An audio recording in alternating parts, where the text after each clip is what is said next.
ಮಾಘ ಪುರಾಣ 2ನೇ ಅಧ್ಯಾಯ. ಬ್ರಾಹ್ಮಣ ದಂಪತಿಗಳು ಸ್ವರ್ಗಕ್ಕೆ ಹೋದದ್ದು.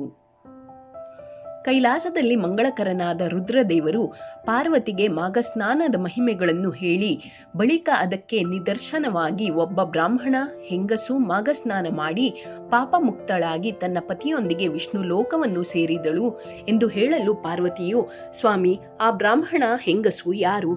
ಅವಳು ಮಾಡಿದ ಪಾಪಗಳಾದರೂ ಯಾವುವು? ಅದು ಮಾಘಸ್ನಾನ ಮಾತ್ರದಿಂದಲೇ ಹೇಗೆ ಪರಿಹಾರವಾಗಿ ಅವಳು ತನ್ನ ಪತಿಯೊಡನೆ ವಿಷ್ಣು ಲೋಕವನ್ನು ಸೇರಿದಳು ಎಂಬುದನ್ನು ವಿವರವಾಗಿ ಹೇಳುವಂತವರಾಗಿ ಎಂದು ರುದ್ರದೇವರನ್ನು ಕೇಳಿಕೊಂಡಳು. ಪಾರ್ವತಿ ದೇವಿಯ ಮಾತುಗಳನ್ನು ಕೇಳಿ ರುದ್ರದೇವರು ಕತೆ ಹೇಳತೊಡಗಿದರು. ಬಹು ಹಿಂದೆ ಸೌರಾಷ್ಟ್ರ ದೇಶದಲ್ಲಿನ ಒಂದು ಗ್ರಾಮದಲ್ಲಿ ವೇದಾಂಗಗಳನ್ನು ತಿಳಿದವನೂ ನೇಮನಿಷ್ಠಾವಂತನೂ ಸಜ್ಜನ ಪೋಷಕನೂ ಆದ ಸುದೇವನೆಂಬ ಒಬ್ಬ ಬ್ರಾಹ್ಮಣನಿದ್ದನು. ಅವನಿಗೆ ಹಲವಾರು ಶಿಷ್ಯರಿದ್ದರೂ ಅವರೆಲ್ಲರಿಗೂ ತಮ್ಮ ಗುರುವಿನ ಮೇಲೆ ಅಪಾರ ಪ್ರೀತಿ ಇದ್ದಿತು. ಬ್ರಹ್ಮಜ್ಞಾನಿಯಾದ ಆ ಬ್ರಾಹ್ಮಣನನ್ನು ಎಲ್ಲರೂ ಸೇವಿಸುತ್ತಿದ್ದರು. ಅವನಿಗೆ ಸ್ವಲ್ಪ ಆಯಾಸವಾದರೂ ಸರಿ, ಎಲ್ಲರೂ ಆರೈಕೆ ಮಾಡುತ್ತಿದ್ದರು. ಬ್ರಾಹ್ಮಣನಿಗೆ ಒಬ್ಬಳು ಅಪರೂಪ ಲಾವಣ್ಯವತಿಯಾದ ಮಗಳಿದ್ದಳು. ಅವಳಿಗೆ ಮದುವೆ ವಯಸ್ಸು ಬಂದಿತ್ತು. ಅವಳು ಬುದ್ಧಿವಂತಳು, ತೇಜಸ್ವಿನಿಯೂ ಆಗಿದ್ದಳು. ಅವಳು ಸುಂದರವಾಗಿದ್ದಳು. ಕಣ್ಣುಗಳು ಹೊಳೆಯುತ್ತಿದ್ದವು. ಅವಳ ತಲೆ ಕೂದಲು ಉದ್ದವಾಗಿದ್ದಿತು. ಅವಳ ಇಂಪಾದ ಕಂಠ ಕೇಳಿದವರಿಗೆ ಹಿತ ನೀಡುತ್ತಿತ್ತು. ಬ್ರಾಹ್ಮಣನು ಅವಳ ವಿವಾಹ ಕುರಿತು ಚಿಂತಾಕ್ರಾಂತನಾಗಿದ್ದನು. ಅವಳನ್ನು ಸತ್ಪಾತ್ರನಿಗೆ ಕೊಡಲು ತೀರ್ಮಾನಿಸಿದ್ದನು. ವರನಿಗಾಗಿ ಎಲ್ಲೆಲ್ಲೂ ಶೋಧಿಸುತ್ತಿದ್ದನು. ಒಂದು ದಿನ ಬ್ರಾಹ್ಮಣನ ಶಿಷ್ಯನೊಬ್ಬನು ತನ್ನ ಗುರುವಿನ ಪೂಜಾ ಕಾರ್ಯಗಳಿಗೆಂದು ವಿಧ ವಿಧ ಪುಷ್ಪಗಳನ್ನು ತರುವ ಸಲುವಾಗಿ ಕಾಡಿನ ಕಡೆ ಹೊರಟನು. ಅವನು ಹೊರಟ ಗಳಿಗೆಯಲ್ಲಿ ಅಲ್ಲಿಯೇ ಆಟವಾಡುತ್ತಿದ್ದ ಬ್ರಾಹ್ಮಣನ ಮಗಳು ಅವನನ್ನೇ ಹಿಂಬಾಲಿಸಿದಳು. ಶಿಷ್ಯ ಒಳ್ಳೊಳ್ಳೆ ಹೂವುಗಳು ಸಿಗುವ ಸರೋವರ ತೀರ ಸಿಗುವವರೆಗೂ ನಡೆದು ಬಂದನು. ಅಲ್ಲೊಂದು ಸರೋವರ ಕಾಣಿಸಿತು. ಅದರ ತೀರದಲ್ಲಿ ಬಗೆ ಬಗೆಯ ಪುಷ್ಪ ವೃಕ್ಷಗಳನ್ನು ಕಂಡು ಶಿಷ್ಯನಿಗೆ ಸಂತೋಷವಾಯಿತು. ಸರೋವರದ ಪರಿಸರ ಮನಕ್ಕೆ ಆಹ್ಲಾದ ನೀಡಿತು. ಸರೋವರದಲ್ಲಿ ಕಮಲದ ಹೂವುಗಳು ಅರಳಿ ನಿಂತಿದ್ದವು. ಅಲ್ಲೊಂದು ಇಲ್ಲೊಂದು ಕೋಗಿಲೆಯ ಇಂಪಾದ ದನಿ ಮನಸ್ಸಿಗೆ ಮುದ ನೀಡುತ್ತಿತ್ತು. ಪಕ್ಷಿಗಳ ಚಿಲಿಪಿಲಿ ಗಾಯನ ಸ್ಥಳವನ್ನು ಬಿಟ್ಟು ಹೋಗದಂತೆ ತಡೆಯುತ್ತಿತ್ತು.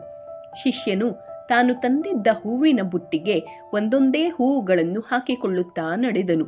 ಅವನನ್ನೇ ಹಿಂಬಾಲಿಸುತ್ತಾ ಬಂದಿದ್ದ ಬ್ರಾಹ್ಮಣನ ಮಗಳಿಗೆ ಆ ಸ್ಥಳದ ಪ್ರಶಾಂತತೆ ನನ್ನನ್ನು ಆಕರ್ಷಿಸಿ ನಿನ್ನಲ್ಲಿ ಸೇರಿಕೊಳ್ಳುವ ಆತುರವನ್ನು ತರುತ್ತಿದೆ.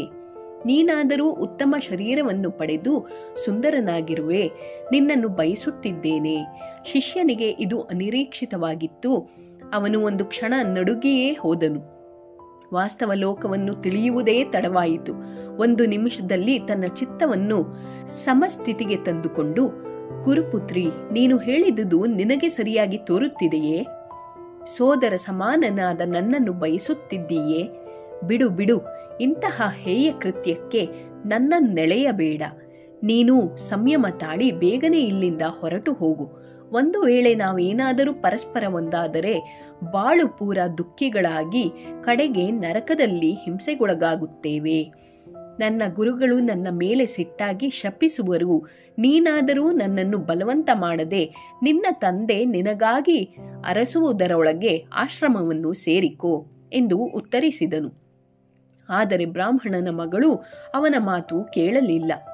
ತನ್ನ ಮಾತು ಮುಂದುವರೆಸಿ, ಅಯ್ಯ ಯುವಕನೇ, ನೀನೆಲ್ಲೋ ಒಬ್ಬ ಮೂರ್ಖ. ತಾನಾಗೆ ಒಲಿದು ಬಂದ ಕನ್ಯೆಯನ್ನು ಯಾವನೂ ಬೇಡ ಎಂದು ಹಿಂದಕ್ಕಟ್ಟುವುದಿಲ್ಲ, ನಿರಾಕರಿಸುವುದೂ ಇಲ್ಲ. ತನ್ನ ಭಾಗ್ಯ ಎಂದು ಬರಮಾಡಿಕೊಳ್ಳುವನು. ಈಗೇನೂ ಕಾಲ ಮಿಂಚಿಲ್ಲ. ನೀನು ನನ್ನೊಡನೆ ರಮಿಸದಿದ್ದರೆ ನಾನು ಇಲ್ಲಿಯೇ ಪ್ರಾಣ ಬಿಡುತ್ತೇನೆ. ಆಗ ನೀನೊಬ್ಬನೇ ಆಶ್ರಮ ಸೇರುತ್ತೀಯೇ. ಗುರುಗಳು ನಿನ್ನನ್ನು ಆಗಲೂ ಶಪಿಸದೆ ಬಿಡರು. ಬೇಗನೆ ನಿರ್ಧರಿಸು. ನಾನಂತೂ ನಿನ್ನೊಂದಿಗೆ ಕೂಡದೆ ಜೀವ ಸಹಿತ ಇರಲಾರೆ. ಒಂದು ವೇಳೆ ಜೀವ ತೊರೆದರೆ ಆ ಪಾಪವೂ ನಿನ್ನನ್ನು ಸುತ್ತಿಕೊಳ್ಳುವುದು ಎಂದು ಬಿಟ್ಟಳು. ಬ್ರಾಹ್ಮಣನ ಮಗಳು ಮಾತಾಡಿದ ಬಳಿಕ ಅವಳ ಆಸೆಯನ್ನು ಶಿಷ್ಯನು ತೀರಿಸಿದನು.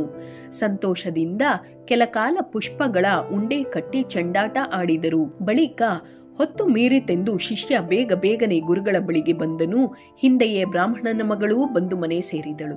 ಕೆಲ ಕಾಲದ ನಂತರ ಬ್ರಾಹ್ಮಣನು ತನ್ನ ಮಗಳಿಗೆ ಹೇಗೋ ಒಬ್ಬ ವರನನ್ನು ಹುಡುಕಿ ತಂದು ಶಕ್ತಿಯಾನುಸಾರ ಮದುವೆ ಮಾಡಿದನು. ಆದರೆ ಈ ದಾಂಪತ್ಯ ಬಹುಕಾಲ ಉಳಿಯದೆ ಅವಳ ಗಂಡ ಇಹಲೋಕವನ್ನು ತೊರೆದನು. ಬ್ರಾಹ್ಮಣನಿಗೆ ಆಕಾಶವೇ ತಲೆಯ ಮೇಲೆ ಕಳಚಿ ಬಿದ್ದಂತಾಯಿತು. ತನ್ನ ಮಗಳು ಚಿಕ್ಕ ವಯಸ್ಸಿಗೆ ವೈಧವ್ಯವನ್ನು ಅನುಭವಿಸಬೇಕಾಯಿತಲ್ಲ. ಯಾವ ಜನ್ಮದಲ್ಲಿ ಏನು ಪಾಪವನ್ನು ಮಾಡಿದ್ದಳು? ಈ ಜನ್ಮದಲ್ಲಿ ಈಕೆ ವಿಧವೆಯಾಗಿ ಕಾಲ ಕಳೆಯುವಂತಾಯಿತು. ಸುಂದರಿಯಾದ ಈಕೆ ಹಣೆಗೆ ಕುಂಕುಮ ಇಲ್ಲ, ಕೈಗೆ ಬಳೆಗಳಿಲ್ಲ, ಅಮಂಗಳೆಯಾಗಿ ಜೀವಿಸಬೇಕಾಯಿತಲ್ಲ ಎಂದು ವಿಧ ವಿಧವಾಗಿ ಗೋಳಾಡಿದನು. ಅವನ ಸುದೈವವೋ ಎಂಬಂತೆ ಬ್ರಾಹ್ಮಣನ ಆಶ್ರಮಕ್ಕೆ ಕೆಲ ದಿನಗಳಲ್ಲಿ ಒಬ್ಬ ಮುನಿವರನು ಬಂದನು. ಭಿಕ್ಷೆಗಾಗಿ ಬಂದಿದ್ದ ಅವನಿಗೆ ಬ್ರಾಹ್ಮಣನ ದುಃಖದ ಗೋಳಾಟ ಕೇಳಿಸಿತು.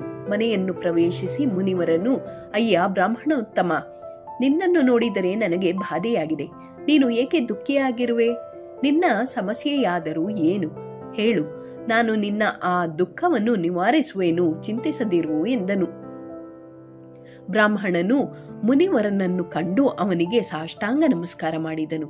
ಬಳಿಕ ಮಾತನಾಡಿ, ಮುನಿಶ್ರೇಷ್ಠ, ನೀವು ಇಲ್ಲಿಗೆ ಬಂದು ನಮ್ಮನ್ನು ಪಾವನಗೊಳಿಸಿದಿರಿ. ನಿಮ್ಮ ದರ್ಶನದಿಂದ ನನ್ನ ದುಃಖ ತಪ್ತ ಮನಸ್ಸಿಗೆ ಎಷ್ಟೋ ನೆಮ್ಮದಿಯಾಯಿತು. ನಾನೇನೆಂದು ಹೇಳಲಿ? ನನಗಿರುವಳು ಇವಳೊಬ್ಬಳೇ ಮಗಳು. ಇವಳಿಗೆ ಒಬ್ಬ ಉತ್ತಮ ವರನನ್ನು ಹುಡುಕಿ ಮದುವೆ ಮಾಡಿದೆನು. ಆದರೆ ಇವಳ ದೌರ್ಭಾಗ್ಯ ಏನೆಂದು ಹೇಳಲಿ? ಮದುವೆಯಾದ ತಿಂಗಳಿಗೆಲ್ಲ ಇವಳ ಪತಿ ಗತಿಸಿ ಇವಳಿಗೆ ವೈಧವ್ಯ ಪ್ರಾಪ್ತವಾಯಿತು. ಇವಳು ತನ್ನ ಪತಿಯ ಸಾವಿನಿಂದಾಗಿ ಶೋಕಿಸುತ್ತಿರುವಳು. ನನಗೆ ಮಗಳೆಂದರೆ ಮೊದಲಿನಿಂದಲೂ ಪ್ರೀತಿ. ಅವಳ ಈ ದುಃಖ ಕಂಡು ಸಹಿಸಲಾರದಾಗಿದ್ದೇನೆ. ಇವಳಾದರೂ ಹಿಂದಿನ ಜನ್ಮದಲ್ಲಿ ಏನು ಪಾಪ ಮಾಡಿದ್ದಳೋ ಅರಿಯೆ. ತಾವು ಕಾಲಜ್ಞಾನ ಬಲ್ಲವರು. ನಿಮ್ಮ ಮಾತುಗಳಿಂದ ನಾನು ಶಾಂತಿ ತಾಳಿರುವೆ. ದಯಮಾಡಿ ನಮ್ಮ ಈ ಸಂಕಟಕ್ಕೆ ಪರಿಹಾರ ಹೇಳಿ ಎಂದು ಬೇಡಿಕೊಂಡನು. ಆಗ ಮುನಿವರನು, ಅಯ್ಯ ವಿಪ್ರೋತ್ತಮ, ತಂದೆಯಾದ ನೀನು ಮಗಳ ವೈಧವ್ಯಕ್ಕಾಗಿ ಶೋಕಿಸುತ್ತಿರುವುದು ಸಹಜವಾಗಿಯೇ ಇದೆ. ಆದರೆ ಕರ್ಮ ಫಲವೆಂಬುದೊಂದು ಇದೆಯಲ್ಲ, ಅದು ಯಾರನ್ನೂ ಬಿಡದು. ನಿನ್ನ ಮಗಳು ಹಿಂದಿನ ಜನ್ಮದಲ್ಲಿ ಒಬ್ಬ ಕ್ಷತ್ರಿಯಳು. ಇವಳಿಗೆ ಮದುವೆಯಾಗಿದ್ದರೂ ವ್ಯಭಿಚಾರಿಣಿಯಾಗಿ ಪರಪುರುಷರ ಸಂಗ ಮಾಡಿದಳು. ಮತ್ತೆ ಅವರ ಬೋಧೆಯಂತೆ ತನ್ನ ಪತಿಯನ್ನು ಕೊಲ್ಲಲು ಹವಣಿಸಿದಳು. ಇವಳ ಪತಿ ಒಂದು ನಾಡಿಗೆ ರಾಜ. ಈಕೆ ಅವನನ್ನು ಅರ್ಧರಾತ್ರಿಯಲ್ಲಿ ಆತನು ನಿದ್ರಾವಶನಾಗಿರುವಾಗ ಹರಿತವಾದ ಖಡ್ಗದಿಂದ ತಲೆ ಕತ್ತರಿಸಿ ಕೊಂದು ಹಾಕಿದಳು. ಅವಳಾದರೂ ಭಯಪಟ್ಟವಳಂತೆ ವರ್ತಿಸಿ ಕಡೆಗೆ ತಾನೂ ಅದೇ ಕತ್ತಿಯಿಂದ ಇರಿದುಕೊಂಡು ಮರಣ ಹೊಂದಿದಳು. ಹೀಗೆ ಇವಳು ಪರಮ ಪಾಪಿಯಾದರೂ ನಿನ್ನ ಮನೆಯಲ್ಲಿ ಹುಟ್ಟಲು ಅವಳು ಮಾಡಿದ ಕಿಂಚಿತ್ ಪುಣ್ಯವೇ ಕಾರಣ. ಇಲ್ಲಿ ಜನಿಸುವ ಮೊದಲು ಇವಳು 14 ಜನ್ಮಗಳನ್ನು ಪಡೆದಿರುವಳು. ಅವೆಲ್ಲಕ್ಕೂ ಮೊದಲು ಇವಳು ಒಂದು ದಿನ ಮಾಘ ಮಾಸದಲ್ಲಿ ಸೂರ್ಯನು ಮಕರ ರಾಶಿಯಲ್ಲಿರುವಾಗ ಬ್ರಾಹ್ಮಣ ಸ್ತ್ರೀಯರೆಲ್ಲರೂ ಸರಸ್ವತಿ ನದಿ ತೀರದಲ್ಲಿ ಮರಳಿನಿಂದ ಮಾಡಿದ ಮಾಘ ಗೌರಿ ಪೂಜೆಯನ್ನು ನೋಡಿದಳು. ಆಗ ಇವಳಲ್ಲಿ ತುಸು ಭಕ್ತಿಯು ಉಂಟಾಗಿತ್ತು. ಆ ಸ್ತ್ರೀಯರು ಪ್ರತಿನಿತ್ಯವೂ ಮಾಡುತ್ತಿದ್ದ ಪೂಜೆಯನ್ನು ಇವಳು ನೋಡಿದುದರಿಂದ ಆ ಪುಣ್ಯ ನಿನ್ನ ಮನೆಯಲ್ಲಿ ಹುಟ್ಟಲು ಅವಕಾಶವಾಯಿತು. ಆದರೂ ಈ ಜನ್ಮದಲ್ಲಿಯೇ ಇವಳು ಇನ್ನೊಂದು ಪಾಪವನ್ನೆಸಗಿದಳು. ಇದೀಗ ಕೆಲವು ದಿನಗಳ ಹಿಂದೆ ನಿನ್ನ ಶಿಷ್ಯನೊಬ್ಬನನ್ನು ಅರಣ್ಯದಲ್ಲಿ ಬಲಾತ್ಕರಿಸಿ ಅವನೊಡನೆ ರಮಿಸಿದಳು. ಅದರ ಫಲವನ್ನು ಈ ಜನ್ಮದಲ್ಲಿಯೇ ವೈಧವ್ಯವನ್ನು ತಾಳುವುದರ ಮೂಲಕ ಪಡೆದಿರುವಳು. ಯಾರೇ ಆಗಲಿ ಮಾಡಿದ ಪಾಪ ಕರ್ಮದ ಫಲವನ್ನು ಅನುಭವಿಸಿಯೇ ತೀರಬೇಕು ಎಂಬುದು ಇದರಿಂದ ವಿದಿತವಾಗುವುದಲ್ಲವೇ ಎಂದು ಹೇಳಿದನು. ಬ್ರಾಹ್ಮಣನಿಗೆ ಅಪಾರ ಶೋಕ ಉಂಟಾಯಿತು. ಸೋದರ ಸಮಾನನಾದ ತನ್ನ ಶಿಷ್ಯನನ್ನು ರಮಿಸಿದಳಲ್ಲ ಎಂದು ಚಿಂತಾಕ್ರಾಂತನಾದನು. ಬಳಿಕ ಮುನಿವರನಲ್ಲಿ, ಸ್ವಾಮಿ, ಆದದ್ದು ಆಗಿ ಹೋಯಿತು. ಇನ್ನು ನನ್ನ ಮಗಳು ಈ ಜನ್ಮದಲ್ಲಿ ಮಾಡಿದ ಪಾಪವು ನಾಶವಾಗುವ ಬಗೆ ಹೇಗೆ? ನನ್ನ ಅಳಿಯನು ಬದುಕಿ ಬರುವನೇ? ದಯಮಾಡಿ ಇದಕ್ಕೆ ಮಾರ್ಗವನ್ನು ಸೂಚಿಸಬೇಕು ಎಂದು ಕೇಳಿಕೊಂಡನು. ಮುನಿವರನು, ವಿಪ್ರ, ನೀನಾದರೂ ತಂದೆಯಾಗಿ ಮಗಳ ಮಾಂಗಲ್ಯವನ್ನು ಬಯಸುತ್ತಿರುವುದು ಸಹಜವಾಗಿಯೇ ಇದೆ. ಯಾವ ತಂದೆಯೂ ಮಗಳ ವೈಧವ್ಯವನ್ನು ಬಯಸುವುದಿಲ್ಲ. ಇರಲಿ, ನೀನು ಒಂದು ಕೆಲಸ ಮಾಡು. ಮಾಘ ಮಾಸದಲ್ಲಿ ಸೂರ್ಯೋದಯವಾಗುವ ಸಮಯದಲ್ಲಿ ನದಿ ಸರೋವರಗಳಲ್ಲಾಗಲಿ ಕೆರೆಯಲ್ಲಾಗಲಿ ನಿನ್ನ ಮಗಳು ಸ್ನಾನ ಮಾಡಲಿ. ನದಿ ತೀರದಲ್ಲಿ ಮರಳಿನಿಂದ ಒಂದು ಗೌರಿ ದೇವಿ ಪ್ರತಿಮೆ ಮಾಡಿ ಧೂಪದೀಪಗಳಿಂದಾಗಲಿ ಪೂಜಿಸಲಿ. ಈ ಕೈಂಕರ್ಯವನ್ನು ಮಾಘ ಮಾಸ ಪೂರ್ತಿಯಾಗಿ ಒಂದು ವ್ರತವೆಂಬಂತೆ ಮಾಡಿಸು. ಆಗ ನಿನ್ನ ಮಗಳು ಇದುವರೆಗೆ ಮಾಡಿರುವ ಪಾಪಗಳು ನಾಶವಾಗುವವು. ಒಬ್ಬ ಮುತ್ತೈದೆಯನ್ನು ಕರೆಸಿ ಆಕೆಗೆ ಮೊರದ ಬಾಗಿನವನ್ನು ಕೊಟ್ಟು 7 ಸಲ ಪ್ರದಕ್ಷಿಣೆ ನಮಸ್ಕಾರಗಳನ್ನು ಮಾಡಿಸಿ ಆಕೆಗೆ ಮೃಷ್ಟಾನ್ನ ಭೋಜನವನ್ನು ನೀಡಿ ತೃಪ್ತಿಯಾಗುವಂತೆ ಮಾಡಿಸು. ನಿನ್ನ ಮಗಳು ಮಾಡಿದ ಪಾಪಗಳಿಂದ ಮುಕ್ತಳಾಗುವಳು. ಮಾಘ ಮಾಸದ ಸ್ನಾನದಿಂದ ಪಾಪಗಳು ದೂರವಾಗಿ ಶುಭ ಫಲವನ್ನು ಪಡೆಯುವರು.